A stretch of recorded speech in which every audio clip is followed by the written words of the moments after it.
And we're back. Now, I've been in love with the NBA for as long as I can remember. This picture right here was taken in the year 2002.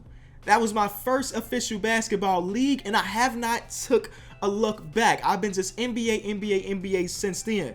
Now, I also went through a period of time where I liked the NFL, the MLB, but at the end of the day, I've always come back to the National Basketball Association. Now, a couple days ago, my good friend Agent Zero made a video named 33 Things That I Hate About NBA 2K18, and it was a banger. And when I was watching that video, it really got me thinking of kind of the exact opposite of things that I love about the NBA. It's been a league that's kept me happy since 2002. So that got me to create this whole list, and in today's video, we're doing 23 things that we love about the NBA. 23. Because, you know, the two best players of all time rock number 23. But in the description, we'll put the link to Agent Zero's video. Definitely a banger. Go check that out. But let's get into my own personal list. Number one is the unpredictability of this league.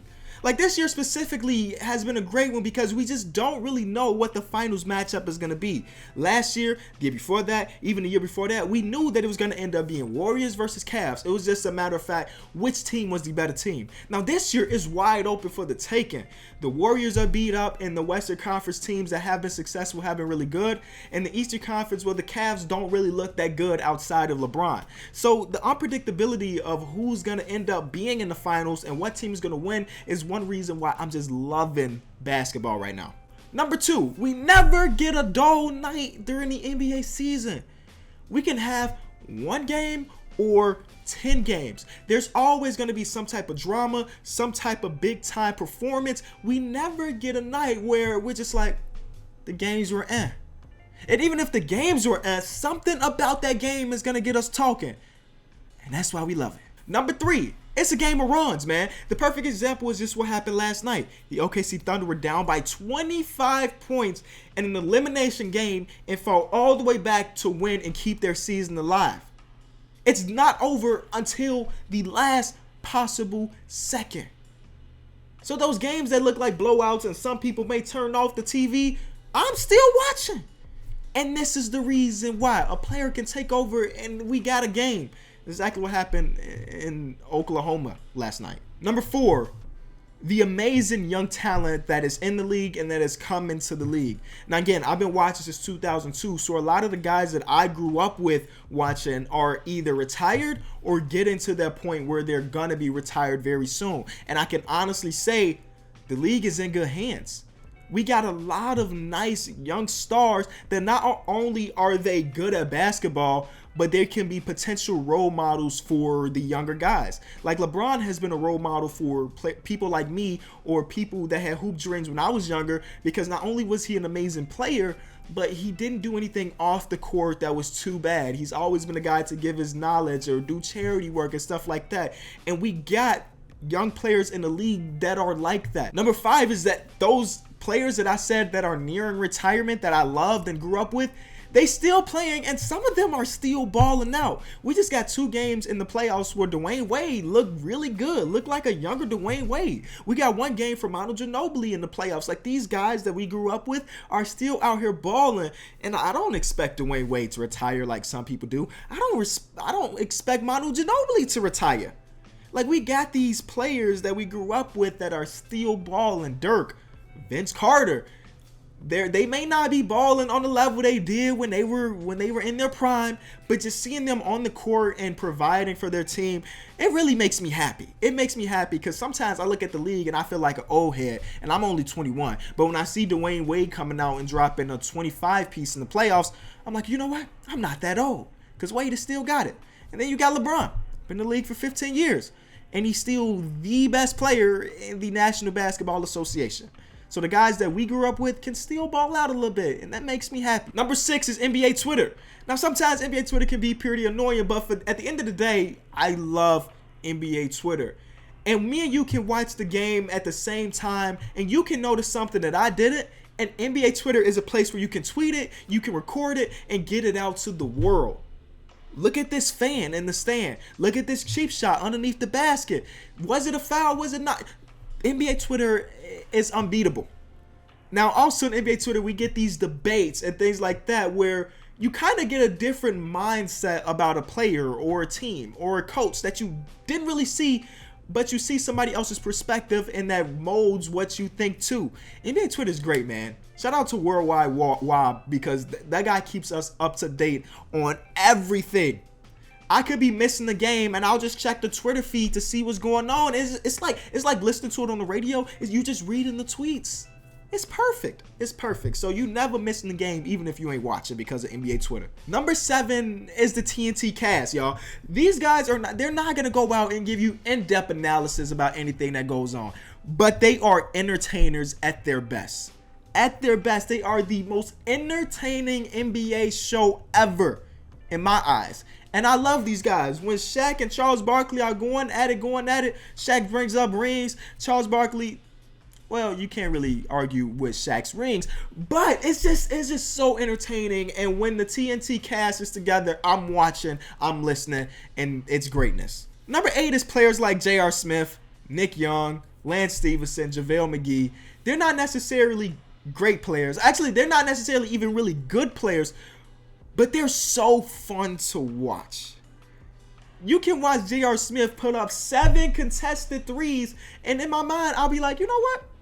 I'm not even mad at him, because we've seen him make those shots before. Or you can see Lance Stevenson flop all over the place. I'll be like, you know what? I'm not mad at him. You can see JaVale McGee make the biggest bonehead play in NBA history, and I'm be like, you know what? I'm not mad at him. These are guys that are just entertaining to watch without being super, super good, and it's always fun to watch them. Number 9 is the NBA draft. I don't think I've ever missed a single moment of an NBA draft since I began to be a fan of the National Basketball Association. It is just the purest form, because these guys that worked for 19, 20, 21, 22 years to try to get to their goal of making the NBA is satisfied. 60 guys get their name called to be a part of an NBA team, and it's perfect. And though I don't watch much college ball, it's a way for me to get introduced to these young players that are coming to the league, so afterwards I can do my own research.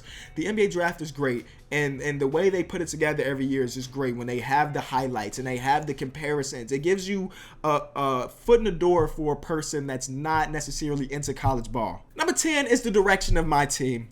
I gotta say it. The Bulls, I like what you're doing right now. I've been the biggest critic of the Bulls front office over the past couple years, but I can legitimately say that you guys are headed in the right direction with the trade of Jimmy Butler. I can admit that I was wrong on that, because I definitely was super mad at that trade, but I'm 100% happy with the marksman, with Chris Dunn, and with Zach LaVine. It's got to keep it going. This draft is very important. But that's number 10. Let's get to number 11, and that's Lavar Ball. Yeah. Lavar Ball made my 23 things that I love about the NBA without him being an NBA player. Now, I don't agree with everything Lavar Ball says. Actually, I very much disagree when he criticizes the coaches of his son's teams. That's whack. You can't do that. But when Lavar Ball's talking, I gotta say it's entertaining. He is definitely a character. He added another aspect to the NBA that we haven't seen. This crazy dad that'll ride or die for his guys, that'll speak his mind no matter what. If you put a microphone in front of Lavar Ball, he gonna speak what's on his mind.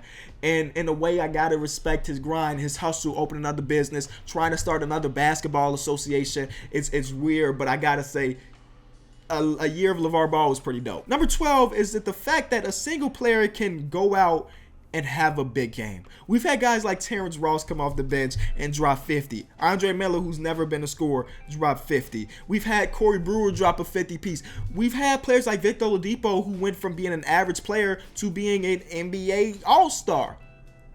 There are so many surprising things that can happen in the National Basketball Association. It's unbeatable, whether it be on a long-term span like Victor Oladipo or a single night thing like the Terrence Ross thing. There's always going to be something surprising that's going to happen. Number 13 is the diversity in this league, man. We got players from all around the globe representing their country at the highest form of basketball. The one thing that always comes to mind is that couple that flew all the way to Milwaukee from Greece for one night to watch Giannis play. That is a beautiful thing to me.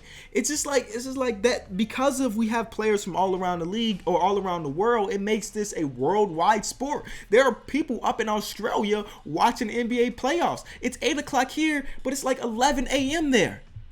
Like, they take a time out of their work day to watch the NBA playoffs, man. And I know that my conversion is not that great, but you get my gist. You get the gist that, like, This is a worldwide league. Some of the best players we have in this league are from other countries. Number 14 is the NBA memes, man. Whether it be something that a fan Photoshop or the GIF of Jimmy Butler balling up the paper and throwing it over his shoulder, the memes are unbeatable. You tweet out a good meme with a good caption, boom! 1,000 retweets easily. It ties in with NBA Twitter. Number 15 is the power of coaching. Now, earlier in my fandom of the NBA, I always thought of it as like, no matter what, the better team with the better players will always win. And that's not necessarily true. Coaching definitely matters. We see guys like Greg Popovich or even Brad Stevens, or right now Quinn Snyder is doing a good example of this, of out-coaching the opposing team, and because of that, they'll win a game or they'll win a series. And that's very important. That like, yes, you do need players, but if you have a trash coach, it's going to be really hard for your team to be successful. Number 16 is something that people hit me up on Twitter with, which is the pace of basketball itself. Now, the NFL, you got to stop, re-snap the ball, or the MLB, you got to wait for the pitcher to go through his windups. But in basketball, it's a continuous back and forth scoring of the ball. The fast pace is definitely something that just makes this sport, for me, the best form of sports. You could go a legitimate 7 minutes of just non-stop back and forth basketball with no fouls, no timeouts, and nothing. And that's when it's at its best. Number 17 is just the dunking or posters. All of that is such a beautiful art form. When Zach LaVine does between the legs 360 over his head, behind the back, all of that it's art. It's basically art, y'all. When a player posterizes another player, it can legitimately turn the outcome or turn the momentum of a game. It can end a career. When LeBron dunked on Jason Terry, it didn't technically end his career, but it ended his career. We love you, Jason. Don't take that too personal. But yeah, just posterizing, dunking in general is such a nice art form because it's difficult. I've tried it. It's hard. It's hard to throw down a basic dunk. And these guys can do 360s off the backboards, on over people, off drones, over cars. Number 18 is the crossover. Number 19 is the amount of star power. Now, I know recently the narrative has been that everybody is teaming up, is making it so that the league is not as competitive, but almost every team in the NBA has their form of a star player. Now, obviously, our star player in Chicago is not nearly as good as a star player in Cleveland, for example, but every team has their form of star power. So no matter what NBA game you end up going to, you're gonna see some greatness. You're definitely going to see greatness. Number 20 is the personalization. As a guy that's in love with sneakers, as you can see from my videos, I love to see a player like PJ Tucker come out and hoop in some shoes that we haven't seen people hoop in. Or the exact opposite of players having their own signature shoe. The personalization, whether it be a headband or a sleeve, like Kelly Oubre was rocking a Supreme sleeve. All the personalization that you get when you get into the NBA is great. Even when they're preparing to come to the games, the whole fashion sense of Russell Westbrook, that's legitimately a story. When we look at Russell Westbrook's outfits before the game, it has nothing to do with basketball, but I actually care about Russell Westbrook's outfits outside of basketball. It's weird, but I love the NBA because of it. Number 21 is the loyalty of the fans. I'm telling you, no matter what arena you end up going to, the fans are going to be unbeat. I went to game 4 of the Milwaukee Bucks versus Celtics. You should watch that video if you haven't already. But it was a madhouse. The fans were going crazy. And we get that same feel at the United Center. It's the same feel at the Oracle. It's the same feeling at every NBA arena across the globe. The fans will come out, and you guys, whatever fan you're a fan of or whatever team you're a fan of, you're going to ride or die with them. I got a Bulls tattoo. That's how loyal I am to the Bulls. Number 22 is free agency. Free agency is actually my favorite part of the NBA. The Woj bombs, the rumors, everything. A couple years ago, we had people locking their teammates in the house until they signed a contract. Free agency is so incredible to me because this offseason we get to see where Paul George decides to want to go. DeMarcus Cousins, does he stay in New Orleans? And then even the lesser important people or talented people are going to sign to different teams and make big impacts on teams that are trying to compete. It's just always such a good time in the NBA offseason. And last, and actually the main reason why I love the NBA, it allows me to have this job. This job where I can sit in front of a camera and talk to y'all about what's going on around the league. That's my job right now.